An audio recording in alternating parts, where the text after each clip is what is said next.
Atas eksekusi mati warga negaranya, pemerintah Belanda dan Brasil memanggil duta besar masing-masing untuk kembali ke negara mereka. Pemanggilan duta besar kedua negara ini dinilai wajar dan tidak akan berdampak pada hubungan bilateral dengan Indonesia. Pasca eksekusi mati 6 terpidana kasus narkoba, pemerintah Belanda dan pemerintah Brasil menarik duta besar mereka untuk kembali ke negara masing-masing.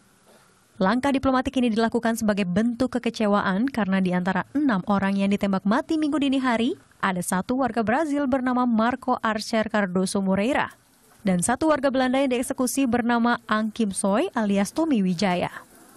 Pengamat hukum internasional Hikmahanto Juwana menilai penarikan duta besar Belanda dan Brasil adalah hal yang wajar. Dampak hubungan bilateral antara Indonesia dan Belanda juga Indonesia dan Brasil tak akan berimbas negatif, terutama dalam hal ekonomi.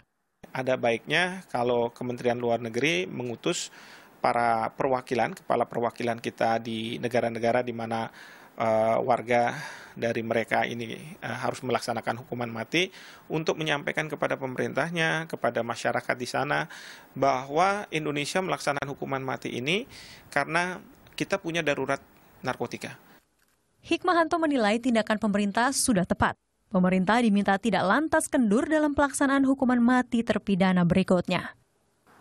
Sebelumnya Minggu pagi, suasana Kedutaan Besar Brasil di Menara Mulia, Jakarta sepi. Kedutaan Belanda di kawasan Kuningan, Jakarta Selatan juga lengang. Namun pengamanan ketat diberlakukan. Sebelum eksekusi mati dilakukan, pemerintah negara dari para terpidana mati tersebut sudah berusaha melobi pemerintah Indonesia.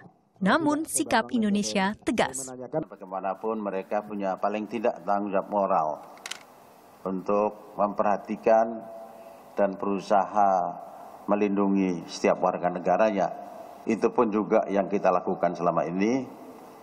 Jadi tentunya akhirnya akan kembali bahwa masing-masing negara akan menghormati hukum positif yang berlaku di negara kita masing-masing.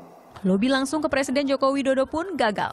Eksekusi mati terhadap narapidana narkoba merupakan keputusan yang telah bulat. Saya kira kita harus menghormati usaha-usaha yang dilakukan oleh negara lain terhadap warga negaranya. Kita juga sama, kita juga akan berusaha.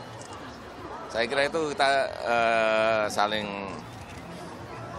menghormati lah apa yang menjadi kedaulatan sebuah negara dan hukum di sebuah negara.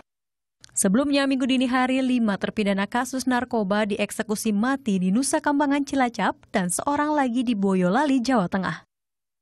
Tim Liputan melaporkan untuk NET.